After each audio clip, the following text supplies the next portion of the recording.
Once you turn 60, what to let go for a peaceful mind and strong body, a soft shock to the heart. Once you turn 60, something subtle yet profound begins to shift.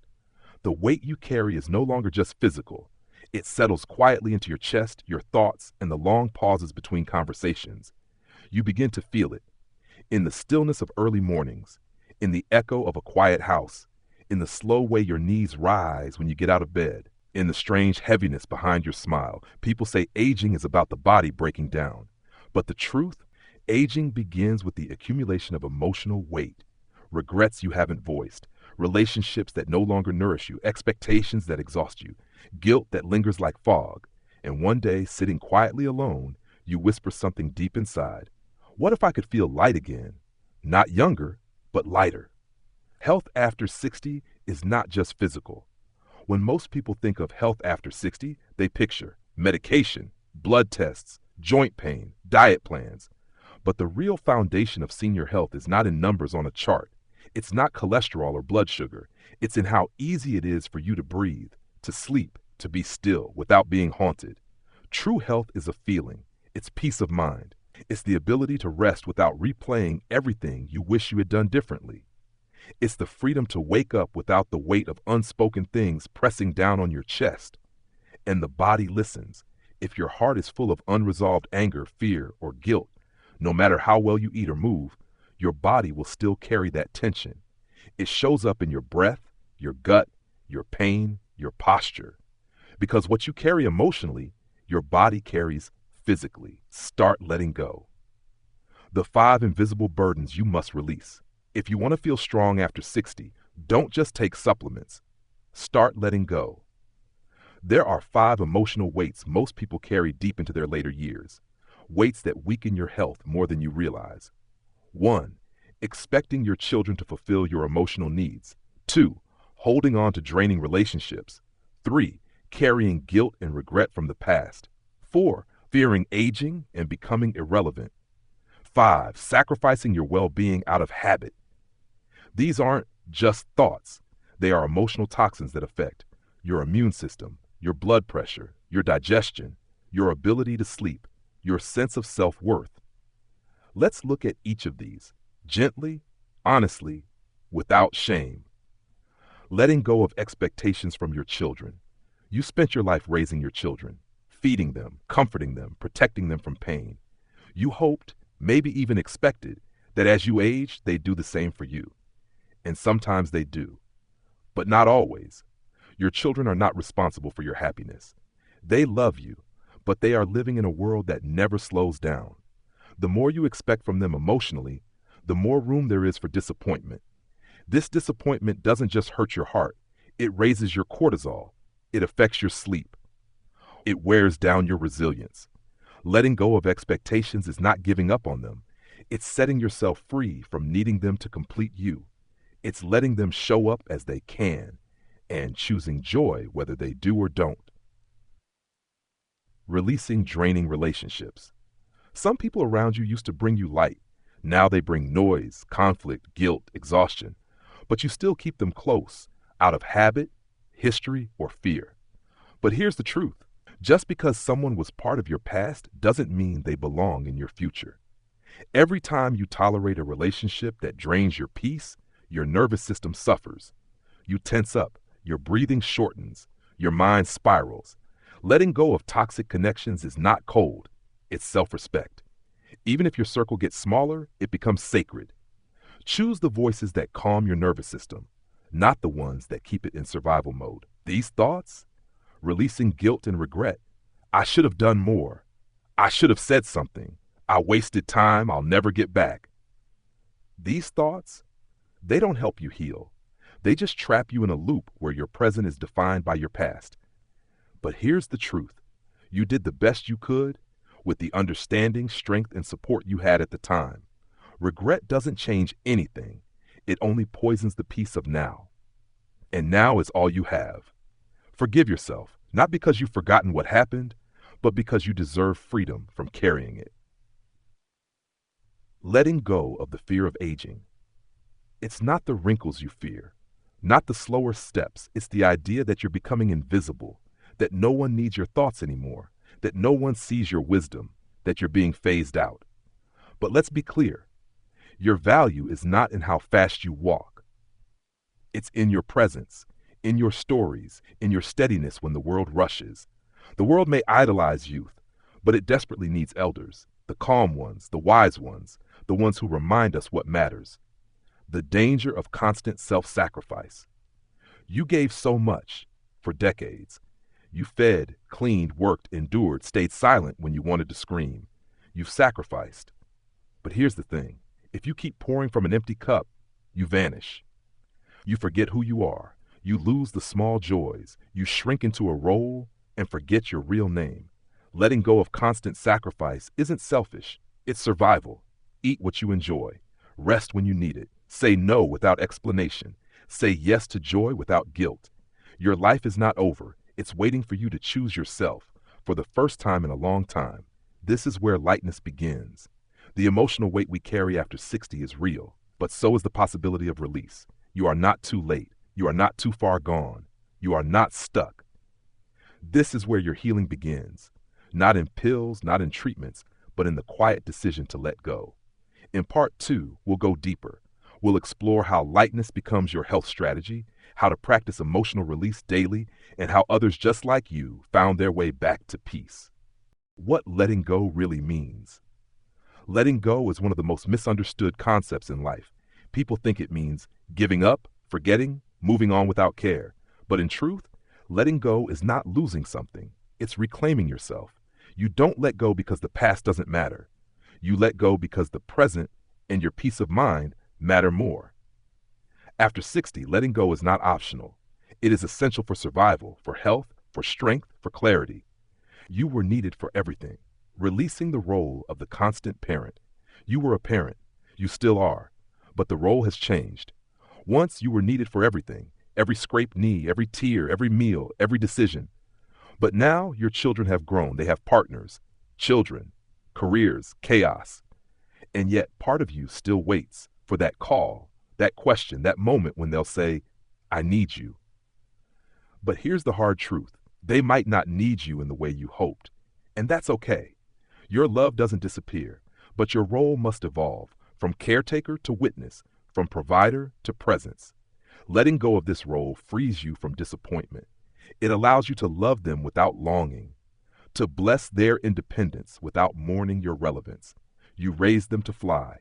Now it's time for you to rise too, letting go of the need to be needed. One of the deepest aches after 60 is the fading feeling of being needed.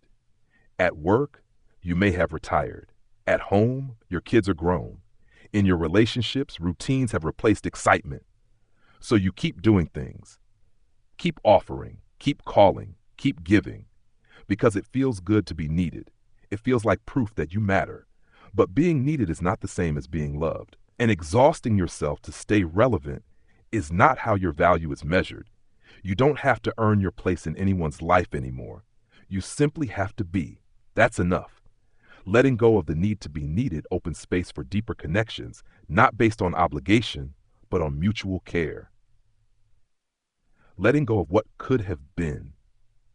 Maybe you didn't become who you dreamed of being. Maybe your marriage didn't last. Maybe your body isn't what it used to be. Maybe you gave up something you wish you hadn't. Regret whispers late at night. You should have done more. You wasted your chance. It's too late now.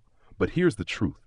You did the best you could with what you knew, what you had, and what you felt. Regret is not a punishment. It's a messenger. It says, let's use the time we have now better. Don't let yesterday ruin your today. You are not here to repeat the past. You are here to redeem the present. Let go of what could have been and embrace what can still be. Releasing the fear of dying. This fear lives quietly beneath your skin. Sometimes it shows up as anxiety, sometimes in overchecking symptoms, sometimes in the urge to make things perfect before it's too late. Death used to be a distant possibility. Now it feels like a silent companion.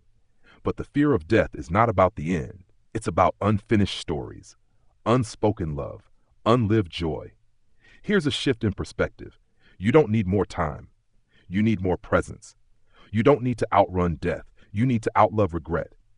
Letting go of the fear of dying allows you to finally start living, not distracted, not rushed, but fully, deeply, gently. Letting go of overgiving. You were the one who always said yes, the helper, the host, the fixer, the emotional container. But now, your cup is low. Your back aches. Your mind tires quicker. Your patience runs thinner. And still you give. Because you were taught that giving is good, that putting yourself last is noble. But no one told you the truth. Constant giving without boundaries is a slow form of self-erasure. You disappear. Letting go of overgiving is not selfish. It's sacred. You deserve rest. You deserve to say no without guilt. You deserve to be loved, even when you do nothing. Especially then.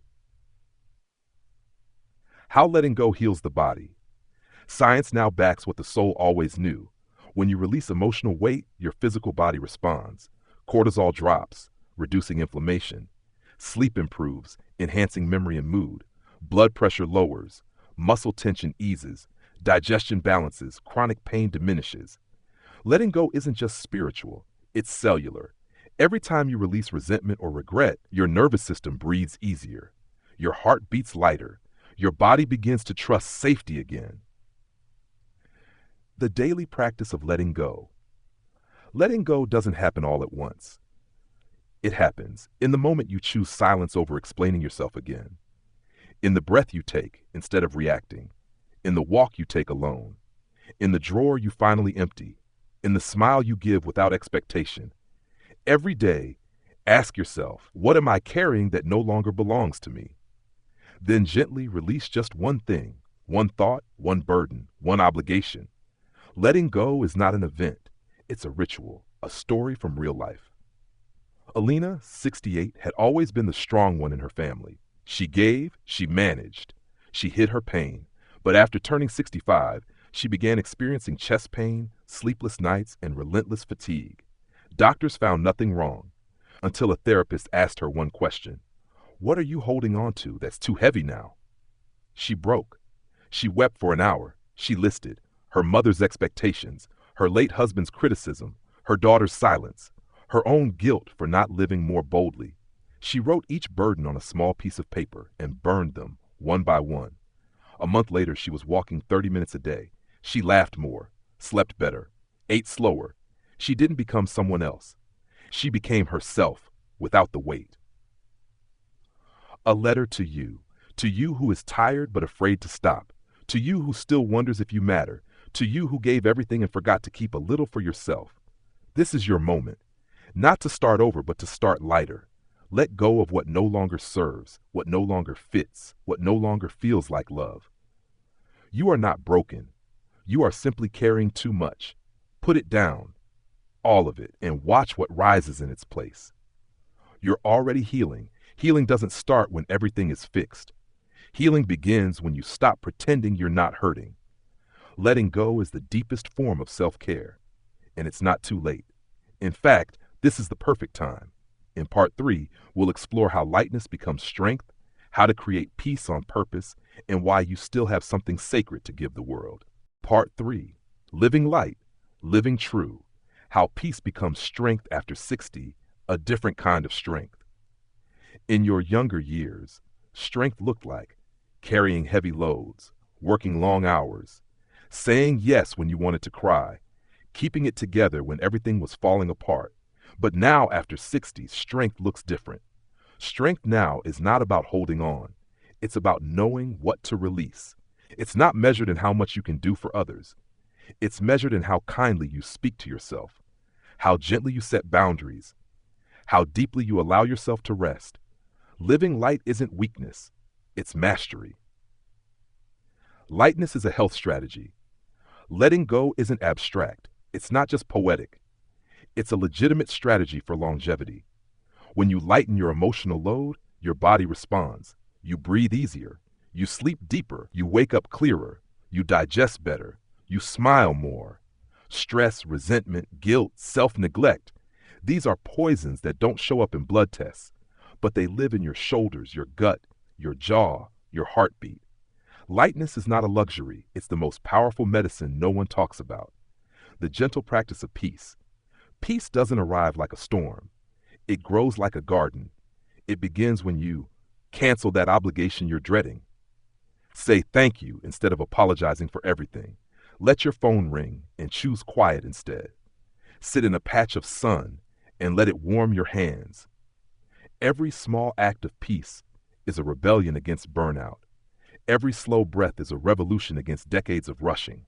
You don't have to earn your rest anymore. You already have. What living actually looks like. Living light is not about doing nothing. It's about doing what matters most, with presence and intention. It looks like drinking tea slowly without multitasking, saying no without guilt, listening to the birds as if it were music, wearing what feels soft and beautiful, even if no one sees, taking a walk just to feel your feet on the earth. It's not glamorous, but it's freeing, because finally, you're not performing, you're just being. And that's enough. Real story. Real story. Clara's no more list. Clara, 73, spent her whole life saying yes. Yes to babysitting when she was tired. Yes to events she didn't enjoy. Yes to conversations that drained her. Until one afternoon, after a health scare and a long cry in the garden, she wrote a simple note to herself. Things I no longer do. Apologize for resting. Force myself to explain my choices. Keep clothes I don't feel good in. Eat what makes me feel heavy. Say yes when I mean no. She taped it to her fridge. And day by day, her body softened. Her laughter returned. Her energy stayed longer. She didn't change the world. She just changed her world. And that was enough. A letter to the one who's tired of carrying dear you. Yes, you. The one who gave too much. The one who forgot how to put yourself first. The one who wonders, is this all there is? You've spent decades being the strong one, the peacemaker, the planner, the listener, the silent one. But now it's your turn. Your turn to wake up slowly, to eat what brings joy, to walk without destination, to breathe without rushing, to speak without explaining. Let the rest go. Let it fall off your shoulders like dust, because what's left is you. And that's all you ever needed to return to. Redefining your worth after 60, the world may try to convince you that your value is fading, that your contribution is complete, that your job is to watch from the sidelines. But the truth, your wisdom is louder than the noise. Your calm is medicine. Your presence is a gift. You don't need to fix anything. You don't need to hustle to be useful. Just being here, gently, honestly, wholly, is more than enough. Purpose. After 60, you may have retired. Your children may not need you the way they once did. Your body may move slower, but your purpose, it's still unfolding. Purpose after 60 is no longer about achievement. It's about alignment. It's about asking, what brings me joy today? What do I want to feel more of? What legacy do I want to leave? Not in money, but in energy. Even a smile at a stranger is purpose. Even listening without interrupting is purpose. Even choosing calm over chaos is legacy. You don't need a grand vision, just a sincere one. Living true. Living true means no longer pretending, not performing politeness, not forcing tolerance, not saying what's expected just to keep the peace. It means choosing your truth, even when it's quiet, honoring your energy, even when others don't understand, creating space for your needs, even if that means disappointing someone.